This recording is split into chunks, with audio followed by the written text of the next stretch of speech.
බුදුදහම කියන්නේ හේතුඵලයි. ඒතකොට මේකේ පැහැදිලිවම පෙන්වලා දීලා තියෙනවා හේතුඵල දැනගෙන කරන ප්‍රතිකර්ම අති සාර්ථකයි කියලා. අපි දැන් මෙච්චර කලක් කරේ හේතුඵල දැනගෙන නෙවෙයි. නිකන් සත්තුන්ට කන්න දුන්නේ. අර නිකන් සාමාන්‍ය අන්ධ භක්තියෙන් තමයි කන්න දුන්නේ. මෙහෙම කන්න දෙනකොට ඇත්තටම උන්ගෙන් එන හානි අඩුයි. සෑහෙන්න අඩුයි. අපිත් ඒක අත්දැකලා තියෙනවා. ඒ කාලේ හිටපු ගුයි මහත්තුරු අත්දැක්කා. එහෙමයි. උන්ගේ කොටස උන්ට වෙන් කරාට පස්සේ උන් එහෙම හානි කරන්නේ නැහැ. එහෙම හානියක් කරොත් ඒක තමන්ගේ කර්ම වේගයක්. තමනුත් පෙර ගොවිතැන්පත් වලට හානි කළා අනුන්ගේ දේවල් කඩා වඩාගෙන ඒක ප්‍රතිඵලයක් වශයෙන් එහෙම තමන්ට නැති වෙන්න පුළුවන්.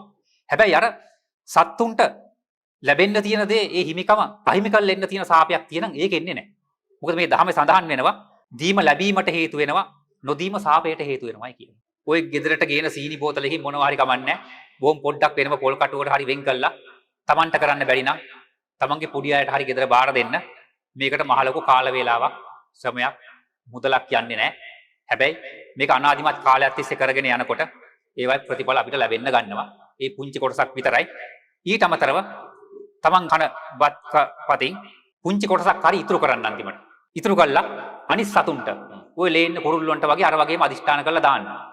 නමුත් හුඟක් අය බත්පත කන්න ගත්තට පස්සේ මේ පළවෙනි කොටස වෙන් කරලා සතුන්ට දෙන කොටසත් තුන ඒක ගැලපෙන්නේ නැහැ. ඒකත් කියන්න ඕන. මොකද සතුන් කියන්නේ ඒ නීච බාටපත් වෙලා තිරිසන් බාටපත් වෙලා දස කුසල් වලින් ඉපදිච්ච සත්තු. ඒක හන්දා ඉස්සෙල්ලම ඒ තමන් ගෙදර හදාගත්ත බත්පතෙන් ඉස්සෙල්ලම වෙන් කරන්න ඕන. තමන් ගෙදර තියෙනවා නම් බුද්ධ පූජාවට බුද්ධ ප්‍රමුඛ මහා සංඝරත්නයට වෙන් කළා.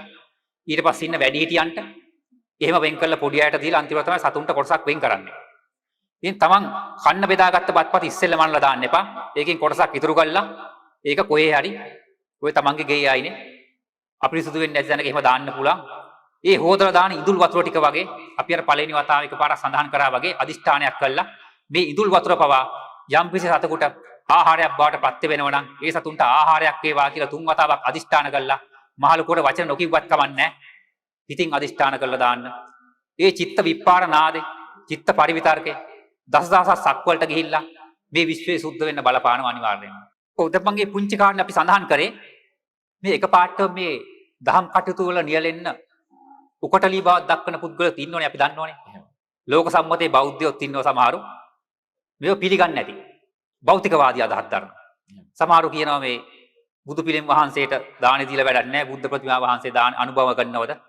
ඔය අපරාධනේ ඔච්චර හක දාන්න ඊට වඩා මේ සත්තුන්ට කන්න දෙන්නේවයි කියලා.